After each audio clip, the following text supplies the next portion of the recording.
ورجعنا من الفاصل، والنهارده هنتكلم عن مكانة الأم في الإسلام وحقوقها، وإزاي الدين الإسلامي بيكرمها ويحفظها على كل حقوقها. طيب، وهنرحب معانا بفضيلة الشيخ الأستاذ الدكتور طارق اللحام، رئيس رابطة الخريجين الأزهر في لبنان. أهلا وسهلا أهلا بيك. بيكي وبارك منورنا. الله فيكي تسلم. بهذا البرنامج. تسلم. وعلى فكرة يعني الكلام بلبنان بيختلف عن شوية. مصر شوية، حتى عنوان البرنامج أنا عشان المشاهدين متابعين. أنت سبحان تنور. الله، الله يكرمكم. تسلم. هنا حلاوة الروح على المعنى الراقي الراقي. الهادي. أيوة، عندنا حلاوة تسلم. الروح معناها آخر، لكن نحن ناخذ المفاهيم الطيبة إن شاء الله. يا يا ربنا أهلا بيكي. يديك الصحة والعافية، وتفضل كده تفيدنا بالمعلومات الحلوة. جزاك الله تسلم خيرا. لي. قول لي بقى، الأم نعم. حقوقها إيه في الإسلام؟ بسم الله والحمد لله وصلى الله وسلم على رسول الله. عليه أفضل الصلاة الأم والسلام. الله تعالى جعلها أفضل وأعلى مما كانت عليه قبل بعثة النبي عليه الصلاة عليه والسلام، أفضل بل الصلاة كامرأة بشكل عام، وجعل لها حقوقا كثيرة في الإسلام. وهذه الأم يعني أحق الناس على الرجل وعلى المرأة قبل أن تتزوج. فإذا سئلنا مين أحق الناس على الرجل، ونقول له كما قال النبي عليه الصلاة والسلام: أمك أحق الناس عليك. وأما المرأة مين أحق الناس عليها؟ إذا كانت غير متزوجة أمها، إذا متزوجة أحق الناس عليها زوجها. يعني في حقوق تتفاوت على الرجل بين الأب، أم، إخوة، زوجة، أولاد، لكن الأم الله جعل لها مكانة وخصوصية، وجعل لها أيضا تقديم على الأب في أمور كثيرة. حتى قال عليه الصلاة والسلام لما سئل: أي الناس أحق بصحابتي يا رسول الله؟ قال: أمك. ثم أعاد السؤال قال: أمك. ثم أعاد السؤال قال له الرسول: أمك. ثم قال: أبوك. مش معناه الأب اتركوه، لا، لأنه الوالد باب في الجنة. هيك ورد في الحديث، يعني برك لأبيك يدخلك من باب في الجنة. لكن الأم برها أعظم ثوابا، مثل عقوق الأمهات كمان أشد إثما من عقوق الآباء. لكن أنا لا أظلم أبي في بر أمي، يعني في طاعتها، ولا أظلم أمي في طاعة أبي، لأنه لا طاعة لمخلوق في معصية الخالق. إذن إحنا الإسلام الله تعالى حثنا على الاهتمام بالأم بكل مراحلها، حتى ولو صارت كبيرة، حتى ولو ماتت. هذا يبقى لك أو لها عليك أنت كولد تجاه هذه الأم. ولما نقول الأم بيشمل كل الجدات، أمها وأمها وطلوع، وأم الأب وطلوع. كنت هسأل حضرتك في نفس النقطة. تفضلي. يعني غير الأم، الجدة الأكبر بيبقى ليها حقوق برضو، يعني ليها حق، ولا لها الأم حقوق بس؟ ولها بر. الجدة والأجداد حتى الرجال يعني لهم حقوق زي الآباء والأمهات. إذن لما نقول الأب والأم يعني وإن على، يعني الجد وأبو الجد وجد الجد إن كان عايشين، أنا فرض علي أمور تجاه هؤلاء زي الأم بالضبط. زي الأم، لكن أكيد يقدم الأم الأقرب فالأقرب. يعني تقدم لأنه في اشتراك، أنا بكون حفيد هنا، ففي أولادها وفي أنا، فأنا وهم مشتركين ببرها، ويقدم شيء على شيء في أمر هؤلاء. طيب سيدنا الشيخ الفاضل، عايزين نعرف مين هي أول أم في البشرية؟ نعم، السيدة حواء رضي الله عنها. الله تعالى بتسمعي بيقولوا جنس حواء، ولكن حواء رضي الله عنها ولية صالحة طيبة، ولو ارتكبت معصية هي وسيدنا آدم عليه السلام لما كانا في الجنة وأكلا من الشجرة اللي الله نهاهما عن الأكل منها، لكن تابا وتراجعا، والله قبل توبة سيدنا آدم، ومعصيته مش كفر أو معصية كبيرة كده يعني، لا، وتاب. الله تعالى قال: فتلقى آدم من ربه كلمات فتاب عليه إنه هو التواب الرحيم. السيدة حواء خلقت من ضلع آدم الأيسر، يعني آدم خلق من ماء وتراب. سمي آدم لأنه خلق من أديم الأرض، تراب الأرض. أما حواء خلقت من شيء حي. مم.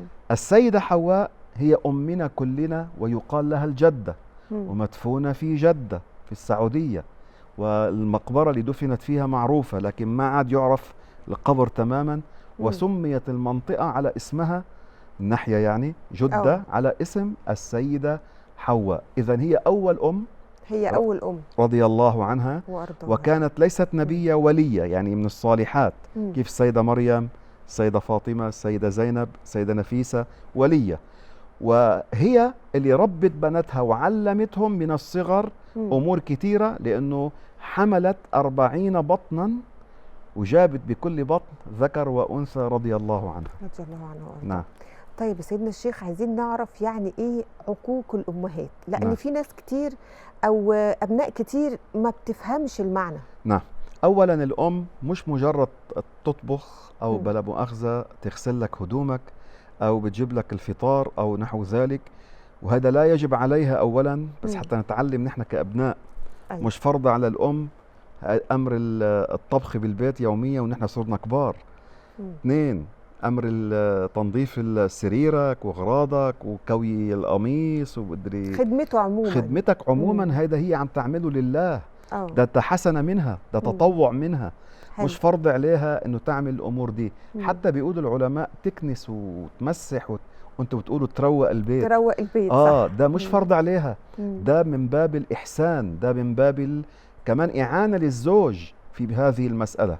هذه بدها حلقة وحدها، أمر الزوج، لكن عم نتكلم على أمر الأم تجاه الأولاد مم. بالصغر، في حقوق عليها، مم. زي تمنعهم من الأشياء اللي بتأذيهم، صغيرين ما بيفهموا. صح، مش بيبقوا أما لما فاهمين. يكبر ويبلغ آه. صار في هو فرض عليه أمور يعملها تجاه هذه الأم، صح. من صلة زيارة، مم. من إطعام، نفقة، خاصة إذا كانت فقيرة والأب مات مثلا، مم. فرض عليك تنفق عليها النفقة وتأمن لها المسكن، كما فرض عليك على زوجتك وأولادك. في ناس لأجل مراته بيقوم بيرمي أمه، والعكس، أو يعني الأب سيدنا بيرموه. الشيخ، احنا بعد كبر الام مم. لو ما فيش مسكن او ما بقاش ليها ملجأ تاني، الابن فرض ليه عليه فرض عليه ان هو يوفر لها مسكن ومأكل. صحيح. يعني ان هيبقى فيه مكان تسكن فيه واكل تاكل يليق وتشرب. بيها. يعني فرض عليه مع الكسوة كمان، ثياب، إلى ما يحتاجه النفقة، لأنه هذا فرض عليه. حتى قالوا العلماء إذا هو ما معوش فلوس، فرض عليه أنه يشتغل شغل حلال حتى ينفق عليهم، على الأم، على زوجته، على أولاده، الأم الفقيرة، حتى الأب الفقير. ورد عند العلماء إذا أنا معايا فلوس تكفيني روح على الحجة الأولى الفرض، وأبويا كان ماتت زوجته، يعني أمي مثلا ماتت، توفت، فهو بحاجة إلى الزواج، ومعايا فلوس يكفيني إما روح على الحج أو أزوج أبي. أعمل إيه؟ أبي المحتاج وهو ما معوش. هتقول لي إن هو العلماء يجوزه؟ قالوا الإسلام بيقول تقدم تزويج أبيك على الحج. في فرض يقدم على فرض. واحد قال له للرسول معايا درهم، قال له أنفقه على نفسك. قال له معايا آخر، قال له أنفقه على زوجك. قال له معي آخر، قال له أنفقه على ولدك. قال له معي آخر، قال له أنفقه على عبدك، يعني الخادم اللي عنده. أيوه. قال له معي آخر، قال له أنت أبصر. فأعطاه ترتيب بالنفقة. طيب وين الأمهات والآباء هنا بمرتبة الأبناء في هذه المسألة؟ أيوه. يعني الزوجة إذا أنا ما معيش طعام يكفي إلا واحد، أقدم نفسي، بعدين زوجتي، بعدين امرأة، بعدين أمي وأولادي. طيب إذا أنا قادر اكتسب، فرض علي أروح اشتغل بالحلال حتى أنفق عليهم. ورد في الحديث كفى بالمرء واعظة، يعني هذا كفى بالمرء إثما أن يضيع من يعول. يعني إذا أنا عندي مين عيال، يعني فرض علي أصرف عليهم، أنفق عليهم، حرام علي أضيعهم، أتركهم بلا النفقة، ومنهم الأم. نعم. طب يا سيدنا الشيخ، إيه الحاجات، الأحكام اللي الإسلام بيقولها لو الأبناء يعني مش بيطيعوا الآباء وبيعملوا اللي عليهم؟ نعم.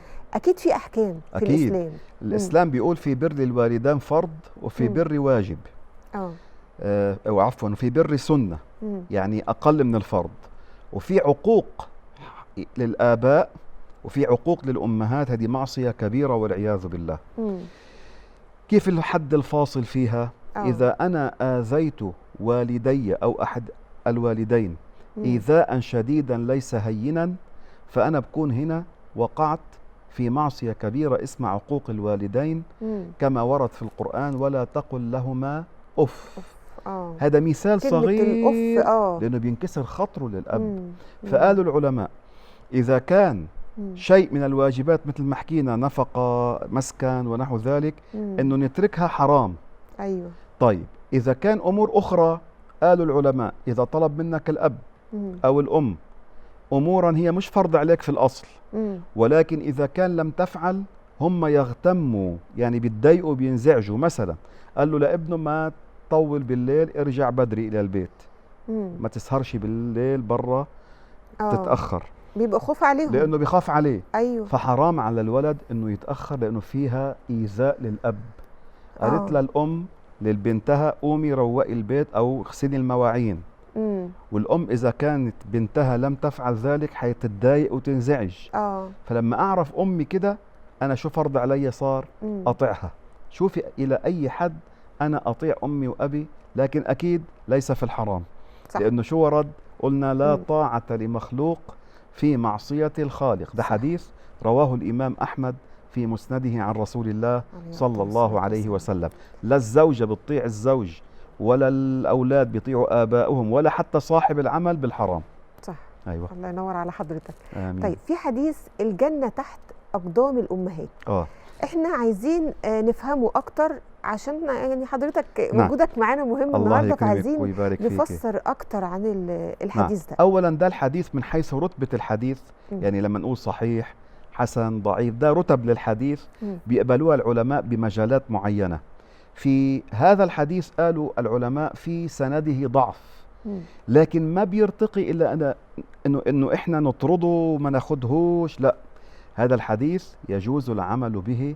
ومعناه إيه؟ شو معنى الجنة تحت أقدام الأمهات؟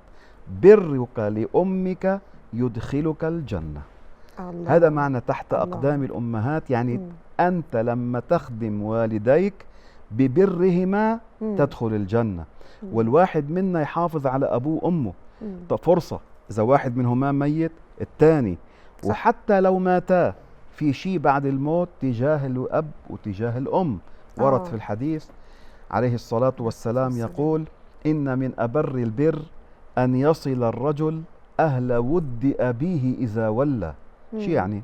أنا لما يموت أبويا أو أمي أوصل وزور أصدقاء أبويا وأمي، هذا من بري لأبويا وأمي ولو بعد موتهما. يعني أصدقاؤهما. أما الأرحام يعني ما كان من أقرباء لي من جهة أبويا وأمي هذا فرض. أيوه. أما لما يكونوا أصدقاء وهم بيحبوهم فروح أنا أزورهم بعد موت أبويا أو أمي، هذا من بري لأمي. يعني احنا كده وصلنا لحتة حلوة قوي، عايزين نقول ايه البر المفروض نبره لأهالينا، وايه الحاجة اللي احنا نقول دي معصية احنا ما نجيش جنبها خالص، لان ده هيأثر علينا في حياتنا. لان انا عارفة سيدنا الشيخ ان احنا لما يعني ما بنبرش بأهالينا بنبقى مأذيين شوية في حياتنا. ازاي نتجنب ده؟ ورد في الحديث: صدقة السر تقي مصارع السوء. يعني بيندفع عنك بالصدقة اللي بتعمليها بالخفاء بعض الأشياء اللي هي مؤذية. وورد في الحديث أيضا: صلة الرحم تزيد بالعمر. الله. مش معناتها الله بيغير مشيئته، لا. الله تعالى لا تتغير مشيئته، صفاته تعالى لا تتغير. طب شو معنى هذا؟ بعض الحسنات الله تعالى جعلها سبب لبعض الأشياء الكويسة لينا في الدنيا، مثل بر الأم. الله يبارك لك بمالك ترزق بأمك. الله. كان في واحد حامل أمه على أكتافه وعم بيطوف فيها حول البيت، حول الكعبة. ما شاء الله. شافوا سيدنا عبد الله ابن عمر ابن الخطاب رضي الله عنهما، فسألوا عنها إنه ليش إنه بتحملها بطريقة أخرى؟ قال له: أتيت بها من بلاد فارس. هلا بيقولوا له إيران وكده، يعني شوفي المسافة البعيدة من بلده مثلا. هيدي عم نحكيك من 1400 سنة. على الأكتاف، حاملها على أكتافه. قال له وسأشهدها المشاهد على الأكتاف، يعني بده طوف ووقوف بعرفة يعني الحج ما شاء الله. على الأكتاف، وسأعود بها إلى بلدها على الأكتاف، ولا أكون وفيتها قدر الله. شو طلقة. الله. شو يعني الله. قدر طلقة؟ الألم اللي بتشعر فيه الأم عند الولادة، عند الولادة. كل اللي عملته أنا ده مم. أمي إلى علي أكتر. ما شاء الله. فإذا في حاجات هي فرض بس أنا كل ما أحسن إليها بكون عم ردلها الجميل. نعم. طيب سؤال الختام معاك يا شيخنا، الوقت عدى معاك بسرعة جدا. عايزين نعرف النبي عليه أفضل الصلاة والسلام كان بيتعامل مع أمه إزاي، عشان نتعلم برضو أو نعلم أبنائنا اللي نعم. بيتفرجوا علينا. نعم. هذا السؤال يعني مهم جدا. أولا النبي ولد يتيم، مات أبوه، ربته أمه وعاش فترة مع المرضعة، وماتت أمه عمره 6 سنين. طب إزاي حيكون عاملها؟ النبي عليه الصلاة والسلام لما بعث ما نسي أمه، لما نزل عليه الوحي ما نسي أمه، فاستأذن من ربه أن يذهب إلى قبرها، فأذن الله تعالى لنبيه أن يذهب إلى قبرها. أيوه. شو بناخذ من القصة هيدي؟ ناخذ أولا أمر مهم، هو استأذن أن يستغفر لها، ولكن الله لم يأذن له بالاستغفار. انتبهي، مش كافرة، هي ماتت مسلمة موحدة، ووالدا رسول الله ناجيان، يعني إن كانا من أهل الفترة يعني اللي هي الجاهلية اللي هي ما سمعوا بدعوة الإسلام فهما ناجيان في الآخرة، وإن كان بلغتهم دعوة سيدنا إبراهيم أو سيدنا عيسى فهما مسلمان. طيب شو يعني يزور قبرها؟ هذا في عبرة أنه لو مات أبويا أنا فيه أحسن إليه بالصدقة، بالدعاء، بالاستغفار. أمي بقرأ لها القرآن، كل يوم بتصدق على نيتها. هكذا النبي فعل ليعلمنا أنه ما نسبش أمي ولو بعد الموت، مثل ما عمل سيدنا أويس القرني، الرسول أخبر عنه. أيوه. واللي هو أفضل التابعين، هدول اللي التقوا بالنبي اسمهم صحابة. اللي ما التقوش بالنبي هذا واحد منهم، وكان بزمن النبي بس ما قدرش يسافر، كان باليمن. هذا أويس القرني رضي الله عنه أفضل التابعين. الرسول لما مدحه شو قال؟ كان بارا بأمه، يعني ما سافر إلى الرسول حتى يشتغل بإيه؟ ببر أمه ومساعدتها وخدمتها.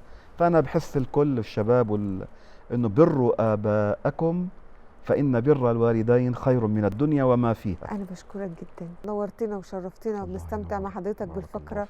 معانا الأستاذ الدكتور طارق اللحام، رئيس رابطة خريجين الأزهر في لبنان، ومن أسعد الحلقات في حلاوة روح. حاسة في كده روحانيات حلوة جدا. بارك الله فيك. أتمنى إن شاء الله إن أنتوا تتابعوا الحلقة بتاعتنا اللي بنستفيد منه، بنعلم أبنائنا إزاي نبقى بريين بأهالينا. وبكده خلصت حلقتنا في حلاوة روح. أشوفكم في حلقة جديدة إن شاء الله.